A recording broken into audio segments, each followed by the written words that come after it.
watch this topic in Hindi, skip the video to 3 minutes and 11 seconds. Hello everyone, welcome to another episode of Legal Update. The topic of discussion is Supreme Court rules on contempt appeals. First, let us see why is it in the news. Recently, in the Deepak Kumar and another versus Devina Tiwari and others case, the Supreme Court laid down the conditions when an order passed by a single judge in contempt is appealable to the division bench. Let's look at the background of the case. The respondent filed a contempt application related to a 2015 High Court order directing her reinstatement to service by a college. On 5th January 2022, a single judge dismissed the contempt application, ruling no contempt had occurred. The respondent filed an appeal against the single judge order before the division bench of the High Court, which allowed her to submit a joining report within 15 days, seeking instructions from the college. The appellant challenged the appeal's maintainability, citing the Midnapore People's Co-operative Bank Limited case. Respondent's counsel argued the appeal was maintainable under Clause 5th of the Midnapore case as a single judge had addressed the merits. The matter was eventually brought before the Supreme Court. The court observation was as follows. The bench of Justice B.R. Gavai and Justice K.V. Vishwanathan observed that the single judge clearly stated that no contempt was committed regarding the original April 2015 court order. The Supreme Court found that the single judge's order did not involve any decision on the merits of the original case. The only legal remedy available to the respondent was to file a special leave petition directly to the Supreme Court. Hence, the court finally dismissed the appeal filed by the respondent before the High Court's division bench. Let's know more about the Contempt of Courts Act 1971. The CC Act was passed by Parliament in the year 1971 and came into force on 24th December 1974. The main objective of the CC Act is to protect the integrity of the courts. This CC Act gives inherent powers to the court to punish against its own contempt.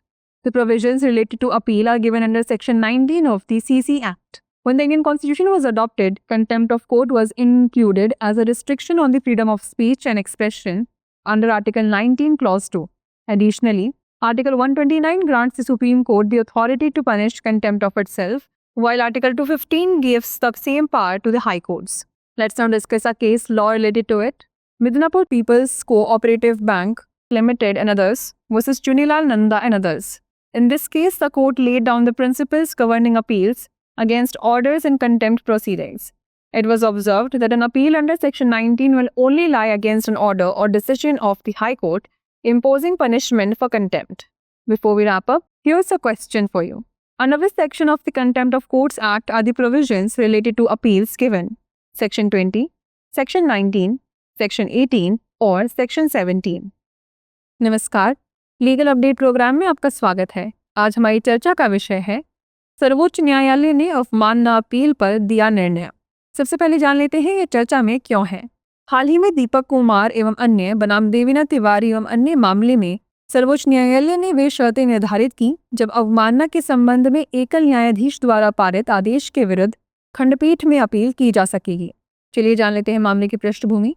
प्रतिवादी ने 2015 के उच्च न्यायालय के आदेश से संबंधित अवमानना याचिका दायर की, जिसमें उसे एक कॉलेज द्वारा सेवा में बहाल करने का निर्देश दिया गया था। 5 जनवरी 2022 को एकल न्यायाधीश ने अवमानना याचिका को खारिज कर दिया और कहा कि कोई अवमानना नहीं हुई है।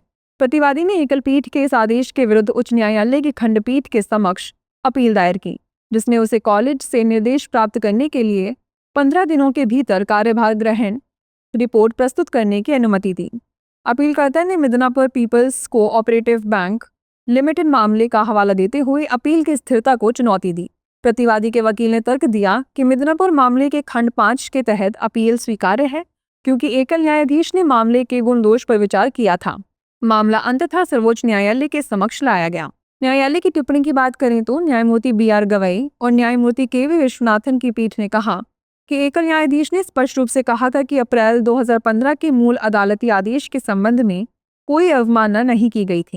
सर्वोच्च न्यायालय ने पाया कि एकल न्यायाधीश के आदेश में मूल मामले के गुणदोष पर कोई निर्णय शामिल नहीं था। प्रतिवादी के पास उपलब्ध एकमात्र कानूनी उपाय सीधे सर्वोच्च न्यायालय में विशेष अनुमति याचिका दायर करना था। इसलिए न्यायालय ने अंततः प्रतिवादी द्वारा उच्च न्यायालय की खंडपीठ के समक्ष दायर अपील को खारिज कर दिया। आइए अब जान लेते हैं न्यायालय की अवमानना अधिनियम 1971 के बारे में। सीसी अधिनियम वर्ष 1971 में संसद द्वारा पारित किया गया तथा 24 दिसंबर 1974 को लागू हुआ। सीसी अधिनियम का मुख्य उद्देश्य न्यायालयों की अखंडता की रक्षा करना है। बता दें कि सीसी अधिनियम न्यायालय को अपनी अवमानना के विरुद्ध दंड देने की अंतर्निहित शक्तियां प्रदान करता है। अपील से संबंधित प्रावधान सीसी अधिनियम की धारा 19 के अंतर्गत दिए गए हैं।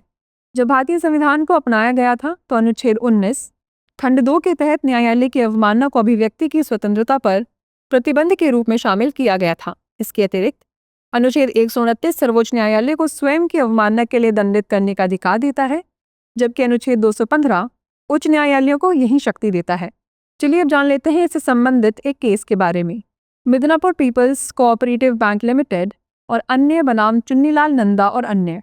इस मामले में न्यायालय ने अवमानना कार्यवाही में आदेशों के विरुद्ध अपीलों को नियंत्रित करने वाले सिद्धांत निर्धारित किए।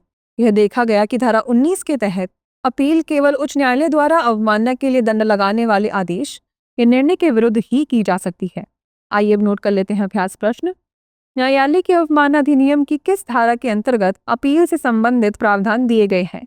धारा 20, धारा 19, धारा 18 या धारा 17? इसका उत्तर हमें कमेंट सेक्शन में जरूर भेजिएगा।